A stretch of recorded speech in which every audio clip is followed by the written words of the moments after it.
Hi readers, welcome back. Today we're going to keep building on sharing our opinions since we've been working on opinions of the text that we read. Today I want you to think about whether the problem in the story seems real and why you think what you think. Let's go. Here's our target. Go ahead and get your arrow out, shoot for that target, and follow along with your eyes. 1, 2, 3. I can express my opinion about whether a problem in a fiction text seems real. Nice work. Remember, expressing something means sharing. So you're sharing what you think about whether a problem in a fiction text seems real. The reason this is important, readers, is because sometimes authors choose very real problems in their fiction texts, so it makes it hard to distinguish if the text is actually fiction or nonfiction. And other times the problems are so silly, it's very obvious that it's a fiction text. If we can start to notice the patterns an author uses, we can make smart predictions of what we think may happen next as we read along. Okay, readers, do you remember this classic favorite, Stregonona? This is a great text. It is one of my favorites to read and reread. In this text, we have a couple of main characters. The story is about Big Anthony and also Stregonona. I'm going to reread a few pages to you, and I want you to remember what was this problem, what is the problem that Big Anthony has in the story, and does it seem like a real problem, like it could really happen, or not? Let's reread the problem for Big Anthony. Do you remember this problem?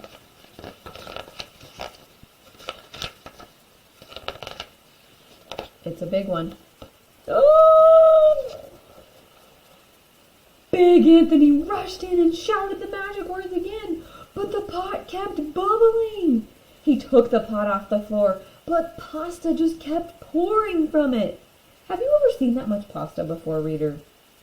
I sure haven't. Big Anthony grabbed a cover and put it on the pot and sat on it. But the pasta raised the cover and Big Anthony as well, and spilled on the floor of Stregonona's house. "Stop!" yelled Big Anthony. But the pasta did not stop, and if someone hadn't grabbed poor Big Anthony, the pasta would have covered him up. The pasta had all but filled the little house. Out of the windows and through the doors came the pasta, and the pot kept right on bubbling. The townspeople began to worry. "Do something, Big Anthony," they shouted. Big Anthony sang the magic song again, but without the 3 kisses, it did no good. By this time, the pasta was on its way down the road, and all the people were running to keep ahead of it. Okay, readers, what do you think about Big Anthony's problem here? Yeah, I don't think it seems very realistic. Pasta can't overflow like that, and singing a magic song, as much as we would like to make it change things or make things go away or make something magic happen, those things just don't happen. So it's a fun story, and it's definitely fiction, but the problem does not seem real to me in this one. Okay, here's another one that I have for you. Do you remember when we read Pecan Pie Baby? Oh man, I like this one because I think there's a lot of moments in it that are very relatable and very real, even though it's a fiction story. But in this one, our main character, Gia, has a problem. I want you to listen for what is Gia's problem, and does this seem like a real problem to you? Could it happen in real life?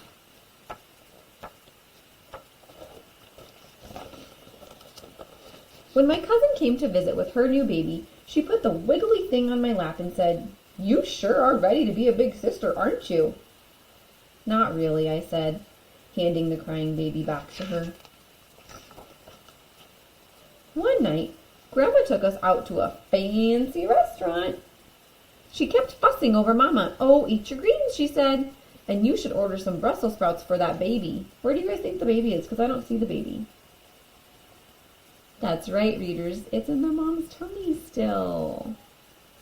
"Uh-oh, Grandma," I said. "It's not a Sprouts baby. That baby loves pecan pie." So for dessert, me and Mama shared a piece. "Are you getting enough rest?" Grandma asked. "You know I can take Gia. That baby needs you now." I wanted to say, "I need Mama now."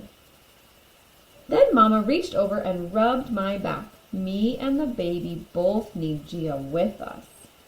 And even though I didn't like it when Mama talked about that ding-dang baby, her hand felt nice on my back, and I was so glad that she needed me. Gia's thinking about all the moments she's had with Mom that are so special. Some days I sat on my stoop. You know what a stoop is? If you have a front porch, it's that front step outside your front porch, your front door. Some days I sat on my stoop, thinking about all the years it had been just me and Mama. About us drinking hot chocolate and telling silly stories. About the mornings I jumped into bed with her when it was still blue-pink outside, snuggling up to her while she tried to keep on sleeping. Now that baby was going to change everything. Ooh, I think the problem's coming. When my cousins came for Thanksgiving, all anybody could talk about was baby this and baby that. "Oh, I'm so sick of that ding-dang baby," I said. But I guess I didn't say it loud enough, because everybody kept laughing and talking and making plans for when the baby got here. "I'm so sick of that ding-dang baby!" The whole table got quiet. And Mama sent me to my room. So what's the problem in this text, readers? What's Gia's problem? That's right, she is so worried about this baby who's about to come. She's so worried it's going to take away time from her and Mom, and she's had so many special memories with Mom that she's afraid it just won't be the same anymore when the baby comes. Have you had that problem before? Some of you who are big brothers or sisters may have had that problem before. So readers, I think this is a real problem that does happen in real life, even though this is a fiction story, which means it's realistic fiction. This could really happen, but it's made up. So I agree, this is a very real problem. This could happen in real life, and I think pretty much every big brother or sister feels this way before the baby comes. I think it's a very normal problem that a lot of kids have. Okay, here's the last book that we are going to look at. Home at Last. Let's take a look.